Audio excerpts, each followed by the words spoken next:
Sal-aħħar tas-sena 2024 il-popolazzjoni ta' Malta kienet stmata illi kienet taqbes il-574,000 persuna. Skont l-Uffiċċju Nazzjonali tal-Istatistika din hija żieda ta' 1.9% mis-sena ta' qabel. Sitwazzjoni deskritta bħala allarmanti, hekk kif Malta qed toqrob il-popolazzjoni ta' 600,000 persuna. Tant li ħafna nies qed jistaqsu jekk pajjiżna jiflaħ x'aktar nies u jekk għandniex bżonn pjan koerenti u effettiv.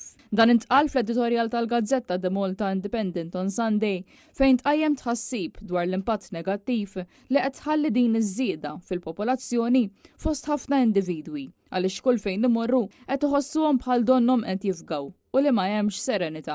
Dan jinħass biċ-ċar f'għexieren ta' żoni inkluż fuq il-bajjiet u anke fis-supermarkets. Fl-2024 iċ-ċifra tal-migrazzjoni netta f'pajjiżna kienet ta' 10,614 persuna b'76.6% minnhom mhux mill-Unjoni Ewropea. U issa ċ-ċittadini barranin jammontaw għal 29.4% tal-popolazzjoni, kważi wieħed minn kull 3 persuni. Din hija differenza kbira meta kkumparata ma' ċifra tal-popolazzjoni fl-2013 fejn f'pajjiżna kellna inqas minn 6% ta' barranin. Fid-dawl ta' dan kollu il-gvern ta' Roberta Bela bħal donnu qed jirrifjuta li jieħu azzjoni. Bil-Ministru għall-Finanzi Clyde Caruana jgħid li sas-sena 2040 il-popolazzjoni kapaċi tiżdied għal 800,000 persuna. Dan żgur se jiġri jekk ma jseħħx tibdil fil-mudell ekonomiku kif ilu jinsisti il-Partit Nazzjonalista. Il-Malta Independent temmet b'appell il-gvern ta' Roberta Bela sabiex jindirizza din il-kriżi billi jiżviluppa politika komprensiva għal popolazzjoni u l-integrazzjoni li tallinja l-bżonnijiet ekonomiċi